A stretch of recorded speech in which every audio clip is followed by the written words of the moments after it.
بسم اللہ الرحمن الرحیم۔ میں سب سے پہلے تو مذمت کرنا چاہتا ہوں جو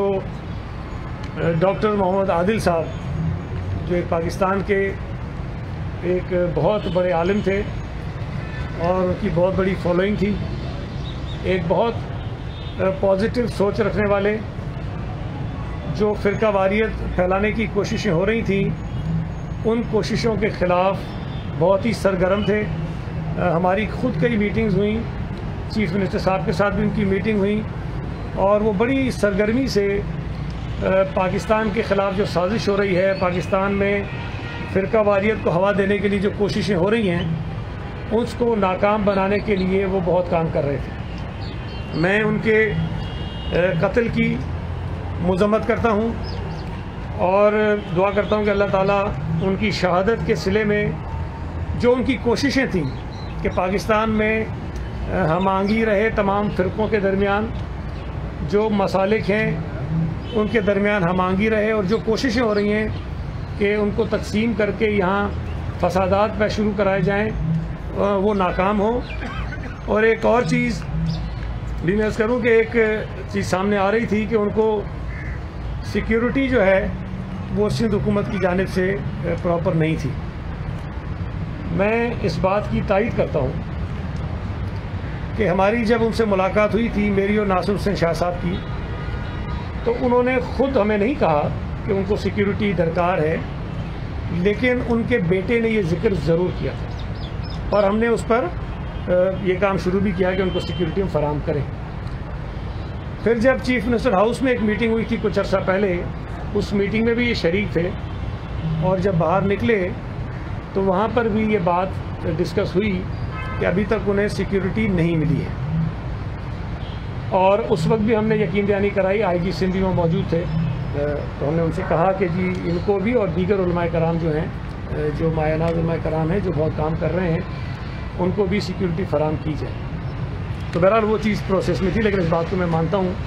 کہ ان کو سیکیورٹی اس وقت نہیں ملی۔ لیکن جب ان کی شہادت کا واقعہ ہوا تو میں نے یہ بات چیک کی کہ ان کو سیکیورٹی تھی یا نہیں تھی، اور نہیں ملی تو کیوں نہیں ملی تھی۔ تو ان کے نام پر 2 پولیس مین جو ہیں وہ الاٹ ہوئے تھے، لیکن وہ دونوں پولیس کے جوان جو ہیں شاہ فیصل کالونی میں جو ان کا مدرسہ ہے وہاں پر ڈیوٹی کر رہے تھے۔ اب یہ تفصیل بتانے کی وجہ آپ کو یہ ہے کہ آپ کو یاد ہوگا کہ چیف جسٹس جب ثاقب نثار تھے، انہوں نے ایک ایسی مصیبت ہمارے گلے میں ڈالی ہوئی ہے جو فیصلہ کر کے گئے۔ انہوں نے کہا کہ تھریٹ اسسمنٹ کمیٹی کا بنائیں، اور اگر کسی شخص کو سیکیورٹی کی ضرورت ہوگی تو پہلے وہ تھریٹ اسسمنٹ کمیٹی جو ہے وہ اس بات کا تعین کرے گی اور طے کرے گی کہ ہاں اس کو سیکیورٹی ملنی چاہیے کہ نہیں ملنی چاہیے۔ میں یہ سمجھتا ہوں کہ یہ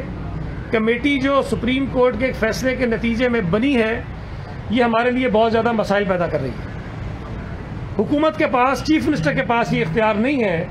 کہ وہ یہ اعلان کرے، آرڈر کرے کہ جی فلاں آدمی کو سیکیورٹی دے دی جائے، ہم مجبور ہیں، ہم نہیں دے سکتے ہیں اس کو، اور اس قسم کے واقعات جو ہیں وہ ہو جاتے ہیں، اور پھر جواب دہی ہماری ہوتی ہے۔ میں یہ سمجھتا ہوں، میں گزارش کرنا چاہتا ہوں کہ یہ حکومت کے پاس اختیار تھا اور ہونا چاہیے کہ اگر ہم محسوس کریں کہ کسی سیاسی شخص کو، کسی مذہبی رہنما کو، کسی اور شخص کو جو انڈر تھریٹ ہے، تو ہم فوری طور پر اس کو سیکیورٹی فراہم کریں تاکہ اس قسم کے واقعات سے ہم بچ سکیں۔ اگر یہ کمیٹی نہ ہوتی تو شاید ڈاکٹر محمد عادل صاحب کو ہم 1 گھنٹے میں وہ پولیس فراہم کر سکتے تھے جن کی ان کو ضرورت تھی، لیکن اس تھریٹ اسسمنٹ کمیٹی کی وجہ سے صرف یہ ایک ڈاکٹر محمد عادل نہیں، ان جیسے اور بہت کئی لوگ ہیں جن کو ہم سمجھتے ہیں کہ ہمیں سیکیورٹی دینی چاہیے، فوری طور پر دینی چاہیے، لیکن ہم نہیں دے پا رہے ہیں، اور یہ الزام سندھ حکومت پر لگ رہا ہے کہ ہم نے ان کو سیکیورٹی فراہم نہیں کی۔ ایک اور مایہ ناز مفتی صاحب ہیں،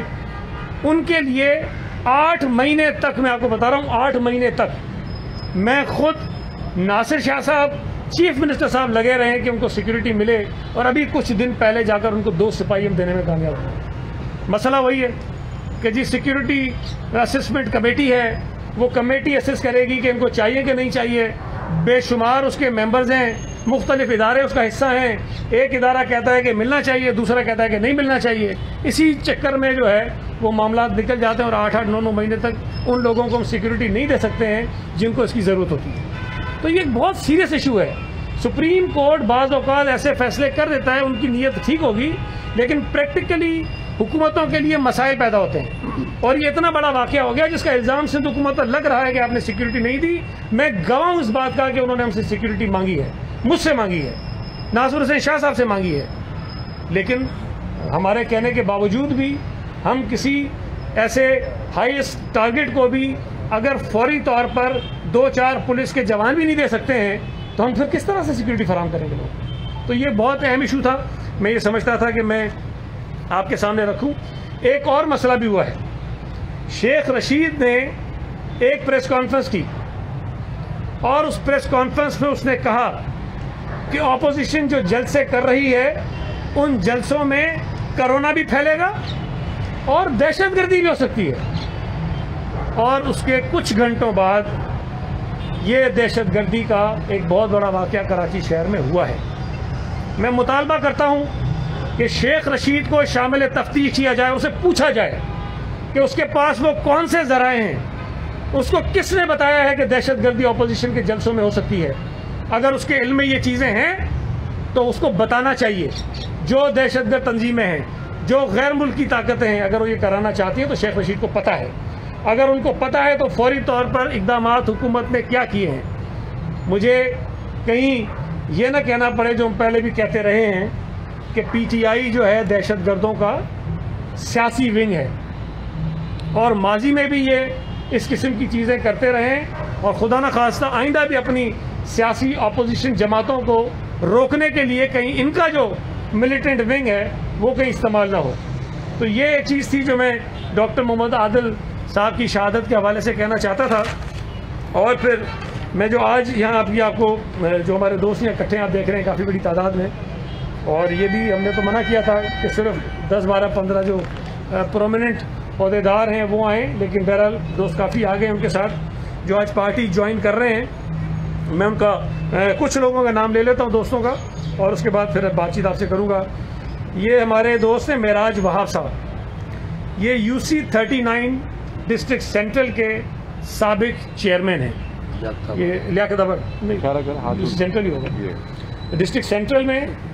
UC39, اور یہ لیاقت آباد میں لگتی ہے. اس کے سابق چیئرمین ہیں, وہ پارٹی جوائن کر رہے ہیں اپنے ساتھیوں سمیت.